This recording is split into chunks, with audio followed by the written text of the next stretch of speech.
मंजिल उन्हीं को मिलती है जिनके सपनों में जान होती है। पंख से कुछ नहीं होता, हौसलों से उड़ान होती है। हेलो दोस्तों, आप सभी का मेरे आध्यात्मिक ज्ञान चैनल पर एक बार फिर से स्वागत है। तो दोस्तों, कल हम लोगों ने जाना कि अपने मन को कंट्रोल कैसे करें और अपने मन को कैसे समझें। तो दोस्तों, इससे आगे की कहानी आज थोड़ी सी लंबी होने वाली है, परंतु यदि आप लोगों ने इस कहानी को अंत तक सुना तो आपके जीवन में कुछ ऐसा परिवर्तन आएगा जो आपके लक्ष्य को प्राप्त करने के लिए काफ़ी है। तो दोस्तों, चलिए बिना समय गवाए कहानी को करते हैं शुरू। बहुत समय पहले की बात है। एक बार राजा के दरबार में एक कलाकार आता है और इस कलाकार की खासियत यह थी कि जब भी यह कलाकार अपनी कलाकारी दिखाता था तो ऐसा कोई भी व्यक्ति नहीं होता था जो इसके कलाकारी को देखकर हंसे ना।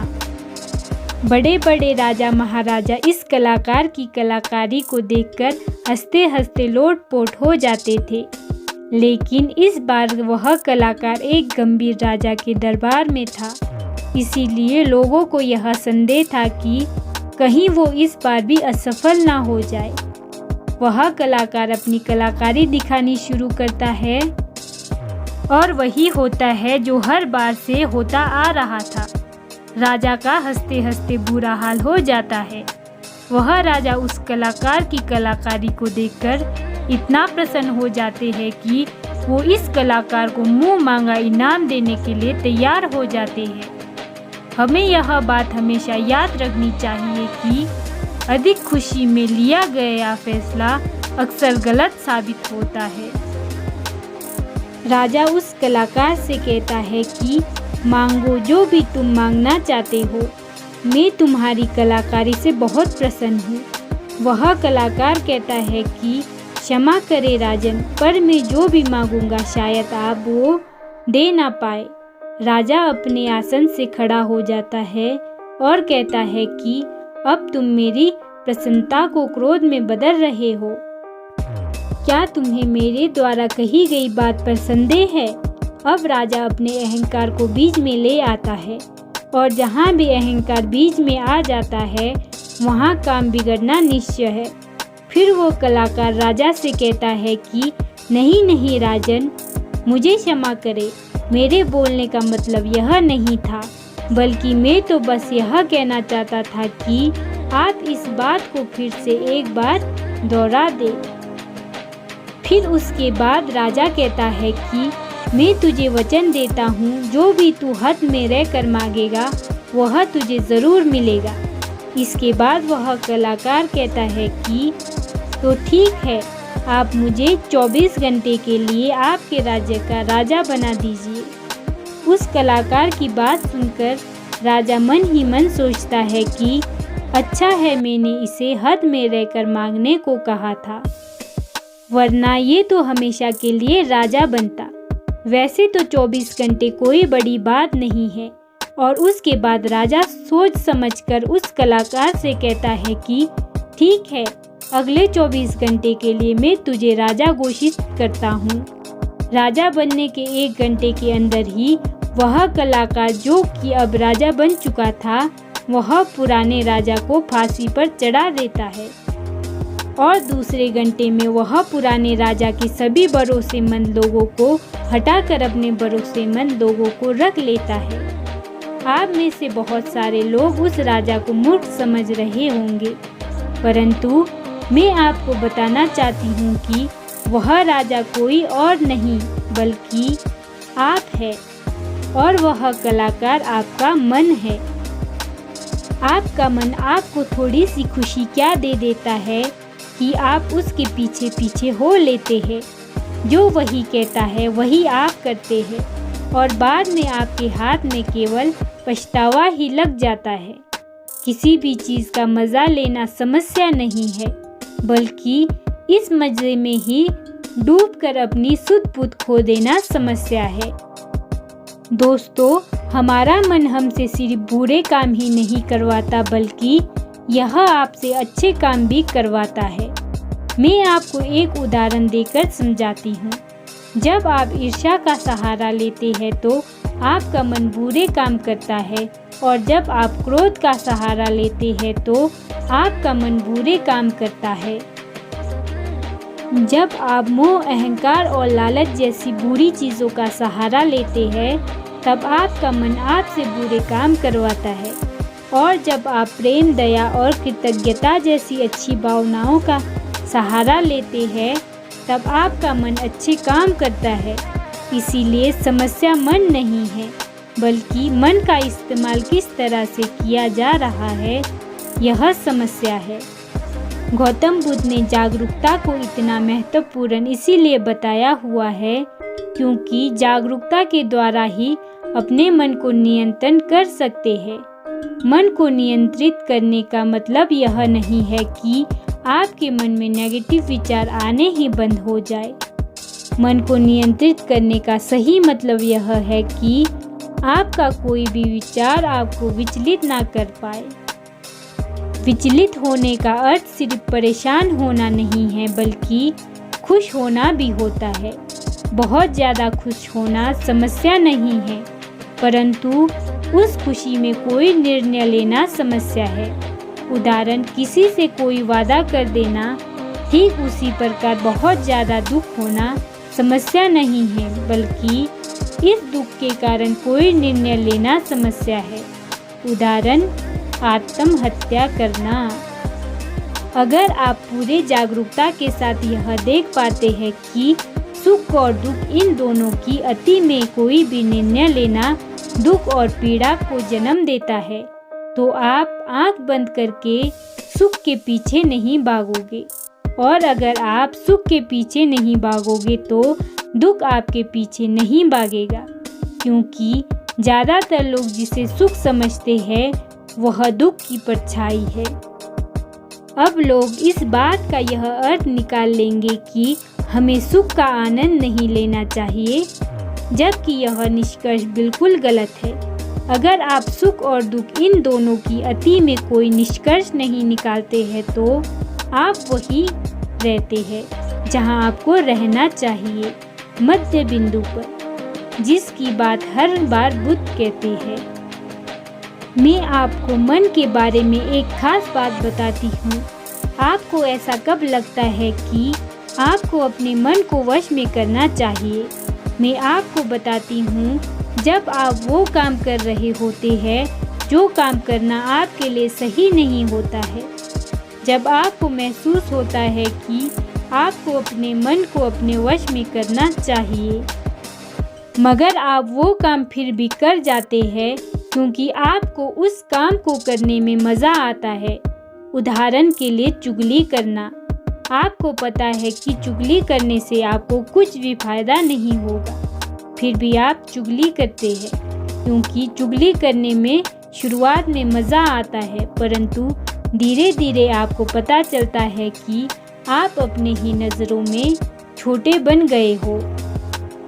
दोस्तों, गौतम बुद्ध के द्वारा दिए गए यह सूत्र मैं आपको आज बताती हूँ कि जो आपकी ज़िंदगी बदल सकता है, और वो सूत्र है, जिन कामों को करने में शुरुआती में बहुत मज़ा आता है तो वह काम आपके लिए हानिकारक है। उदाहरण के तौर पर फनी वीडियोस और गंदे वीडियो देखना, वेब सीरीज़, जंक फूड खाना और सुबह देर से उठना इत्यादि। और जिन कामों को शुरुआती में करने में कम मज़ा आता है या बोरियत महसूस होती है, वो काम आपका जीवन बदल सकता है। उदाहरण के लिए किताबें पढ़ना, व्यायाम करना, सुबह जल्दी उठना, ध्यान करना और इंटरनेट का सही इस्तेमाल करना इत्यादि। हमें यह समझना चाहिए कि हमारा मन केवल बुरे कामों में ही नहीं लगता, बल्कि यह अच्छे कामों में भी लगता है। फर्क सिर्फ इतना है कि बुरे कामों में यह जल्दी लग जाता है क्योंकि बुरे काम करते वक्त शुरुआती में ही मज़ा होता है, और अच्छे कामों में यह देर से लगता है क्योंकि अच्छे कामों में मज़ा देर से मिलता है।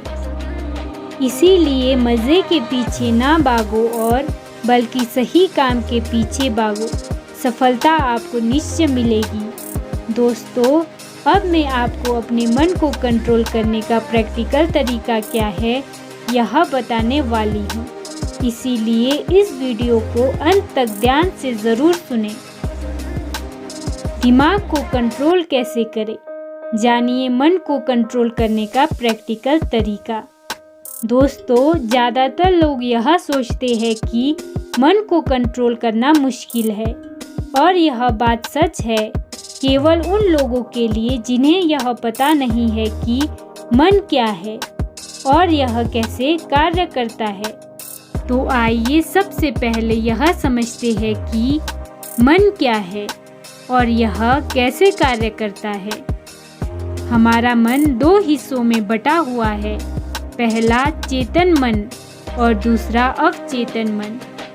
चेतन मन को हम सब बुद्धि के नाम से जानते हैं।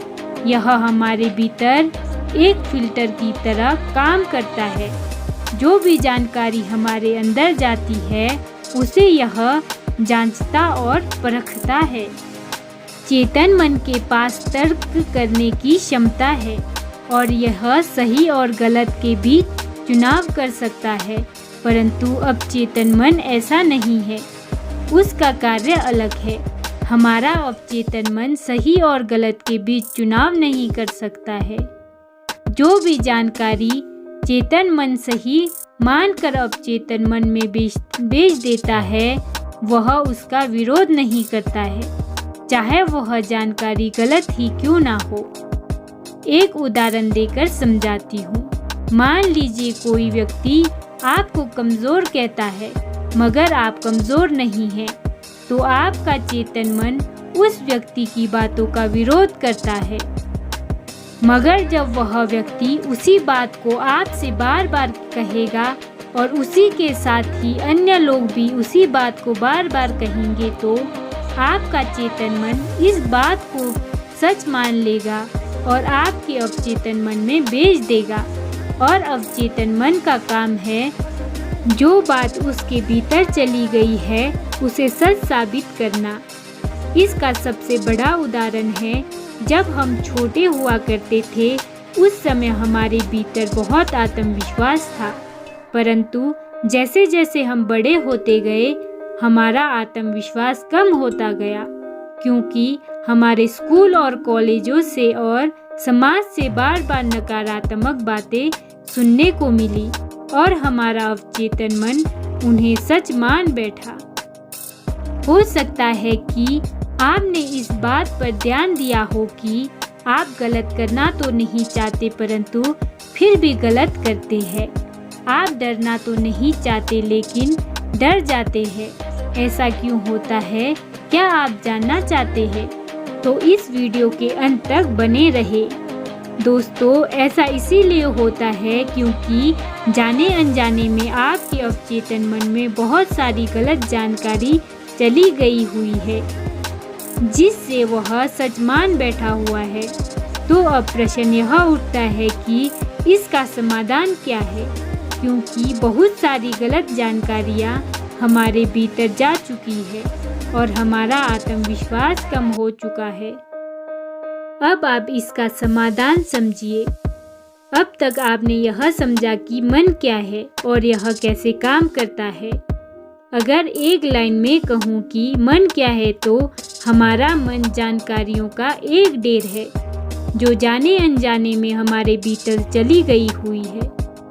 अब हमें सबसे पहले यह समझना होगा कि चेतन मन जानकारी लेता कहाँ से है, वे कौन से द्वार है जहाँ से जानकारी भीतर प्रवेश करती है।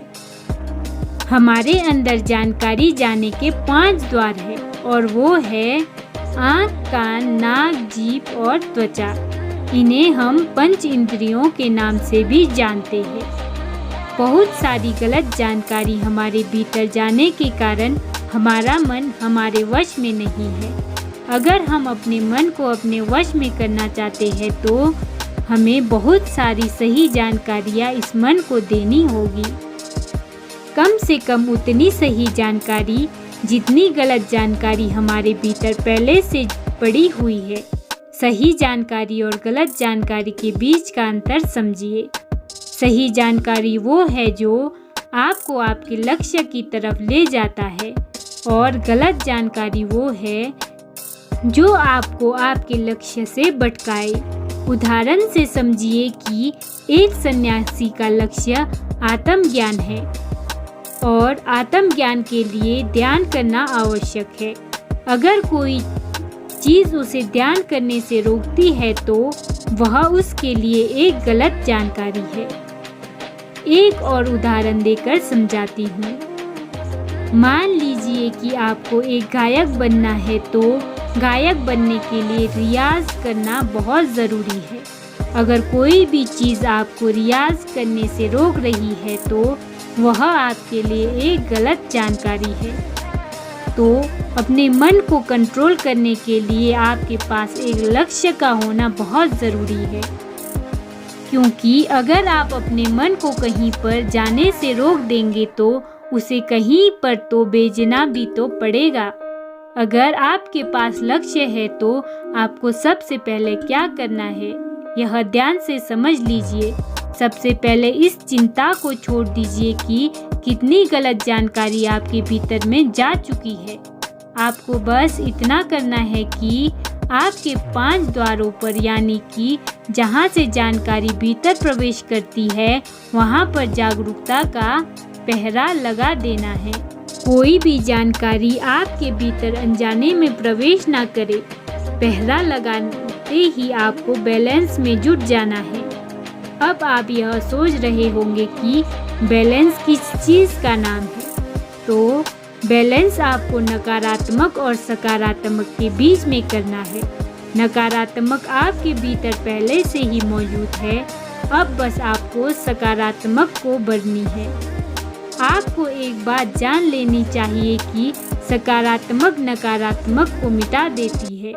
जिस प्रकार रोशनी अंधेरे को मिटा देती है, ये तो बस कहने की बात है कि आपको बैलेंस करना है।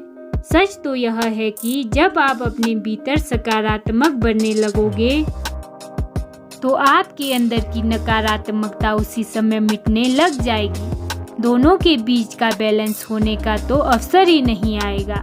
यहाँ पर प्रश्न यह उठता है कि सकारात्मकता को कहाँ से लाए? तो इसके बहुत सारे तरीके हैं। पहला तरीका यह है कि आप अच्छे लोगों की संगत में रहिए और उन्हें ऑब्जर्व करके उनसे सीख ले। अब ये सही लोग आपके पास हो सकते हैं या फिर नहीं भी। आप इंटरनेट, बुक्स और वीडियोस के द्वारा इनकी संगत कर सकते हैं। उदाहरण के लिए अगर आप बुद्ध की संगत करना चाहते हैं तो आप उनके ऊपर लिखी हुई किताबों को पढ़िए तथा ऑडियो को सुनिए और उन्हें समझने की कोशिश कीजिए। ध्यान रहे कि हमेशा ऐसी चीज़ें पढ़े व सुने और देखे जो आपकी लक्ष्य से जुड़ी हुई हो। जब आप लगातार अपने भीतर अपने लक्ष्य से जुड़ी अच्छी जानकारियाँ भेजेंगे तो आपके अंदर की नकारात्मक जानकारी को धोकर साफ कर देती है। अभी हमारा मन गलत जानकारियों में उलझा हुआ है जो अनजाने में हमारे भीतर चली गई हुई है, जिसके कारण हम अक्सर कहते हैं कि हमारा मन हमारे वश में नहीं है और हमारा मन किसी भी काम में नहीं लगता है। हमें यह समझना चाहिए कि मन हमारा है, हम मन के नहीं है। वही सोचो जो आपके लक्ष्य से जुड़ा हुआ है, वही देखो जो आपके लक्ष्य से जुड़ा हुआ है और वही पढ़ो जो आपके लक्ष्य से जुड़ा हुआ है। मैं आपको एक उदाहरण देकर समझाती हूँ। अगर आपका लक्ष्य खिलाड़ी बनना है तो आपको वही चीज़ें खानी चाहिए जो आपको खिलाड़ी बनाए। मन पर नियंत्रण रखने के लिए इंद्रियों पर संयम आवश्यक है और संयम के लिए अनुशासन आवश्यक है और अनुशासन के लिए एक सही निर्णय आवश्यक है जो आपको अभी लेना है। तो दोस्तों, आज की वीडियो यहीं पर समाप्त होती है। आज हमने इस वीडियो के माध्यम से यह सीखा कि हमारा मन क्या है, अपने मन को कैसे समझे और अपने मन को अपना सेवक कैसे बनाएं।